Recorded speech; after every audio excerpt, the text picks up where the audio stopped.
Now we'll see counters based on shift registers.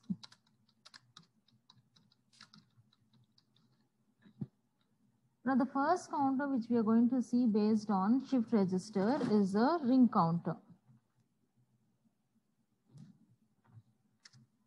The first one is a ring counter.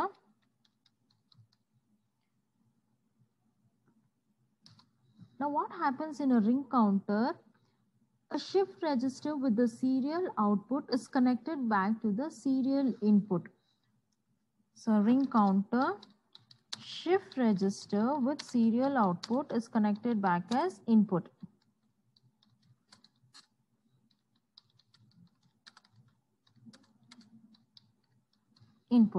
So shift register as serial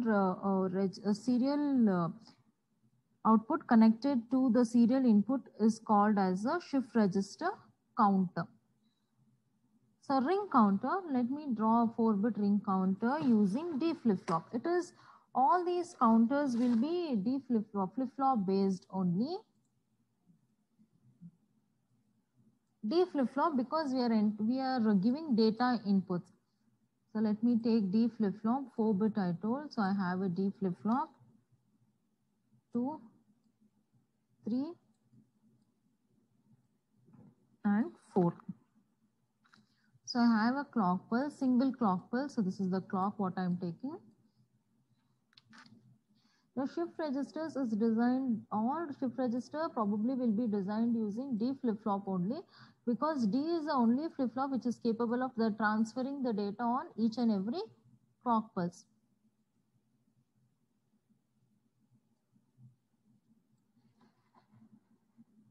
And I have outputs. So 1, 2, 3 and 4. Okay.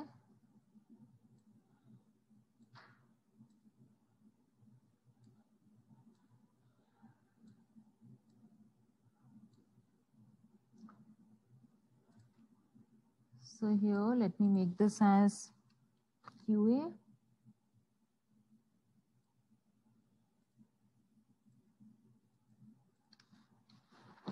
This is QB. And let us write down the truth table and see how this flip-flop is completely, how this counter is completely different using D flip-flop.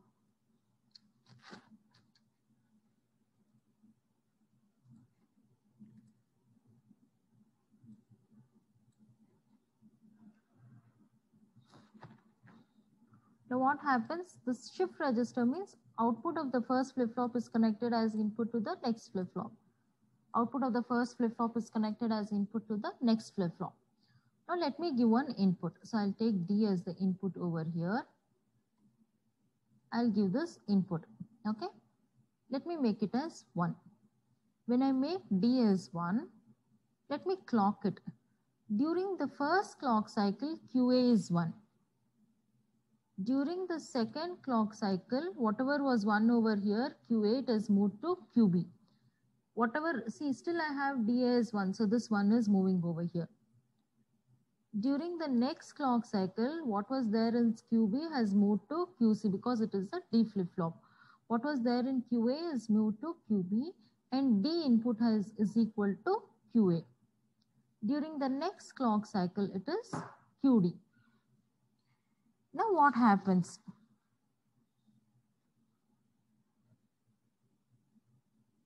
I'll make this as 0. Now see what happens, 0, 0, 0 and 0. So I'll just give only one input and I will remove this input over here. I will connect output Q as the input. I'll connect output Q as the input. So now what happens if you can clock? Let me clock it. This is moving over here. So it moves to QC. It moves to QD. Again, what happens? It comes back as input. So you can see this one single bit is rotating inside the sequence. So this is known as ring counter. So if I write down the ring counter sequence,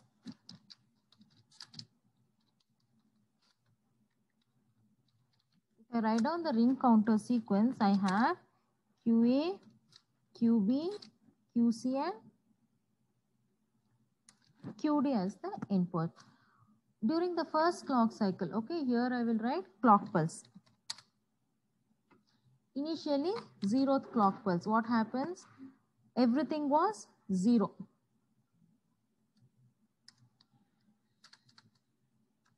This is a 0, this is a 0 and this is a 0. During the next clock pulse, what did I do? First clock pulse, I gave QA is equal to 1. Others was 0. During the next clock pulse, what is happening? During the second clock pulse, this is 0. This is 1. This is 0 and the last one is 0. During the third clock pulse, what is happening? This sequence is known as ring sequence, rotating. So this was 0, this is 0, this is 1 and this is a 0.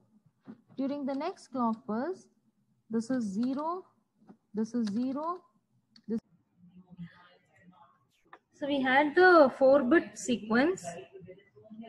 So first I had clock pulse, next I had QA, QB, QC, QD. So I'm just repeating it. Initially during the last clock pulse, all the 4 bits were 0, 0, 0.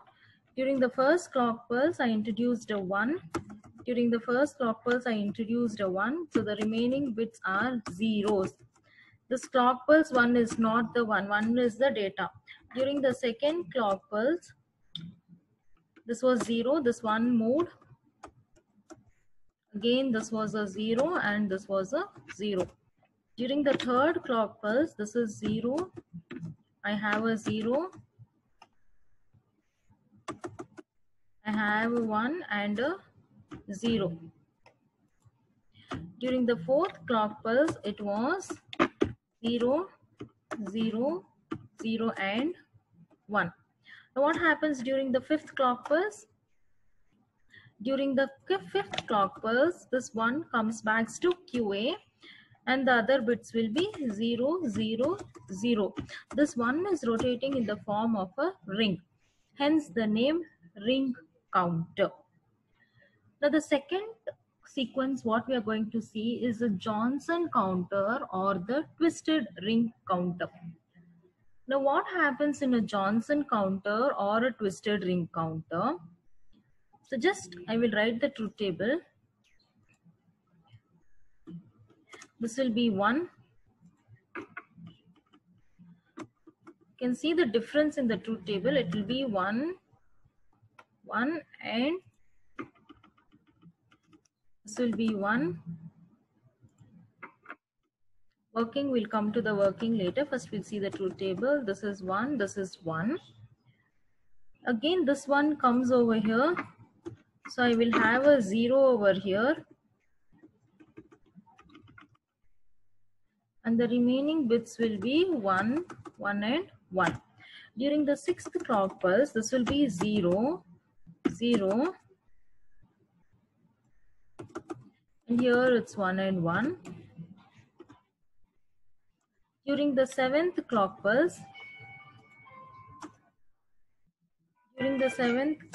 this is 0, 0, 0, 1. During the eighth clock pulse, it is 0, 0, 0 and 0. What will happen during the ninth clock pulse? Again, this will get a 1, 0, 0 and 0. So this is the count sequence for a Johnson counter the second time, which is using shift register, which is nothing but a Johnson counter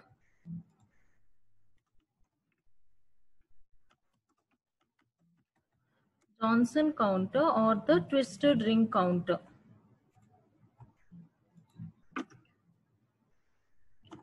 Or the twisted ring counter. now what is the architecture of this circuit? Now if you see in a Johnson counter, for a 4-bit Johnson counter, after the 8th state, the bit will be equal to same. So in this Johnson counter, if you can see this 0 will be equal to 8 clock pulses. After 8 clock pulses, we'll come back to the initial state.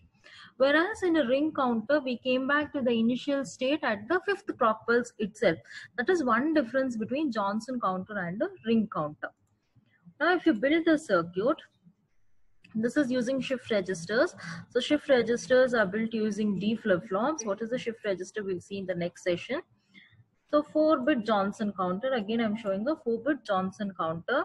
I have a clock, so I'll just keep this as clock. This is a clock pulse. So I've just made it as clock pulse.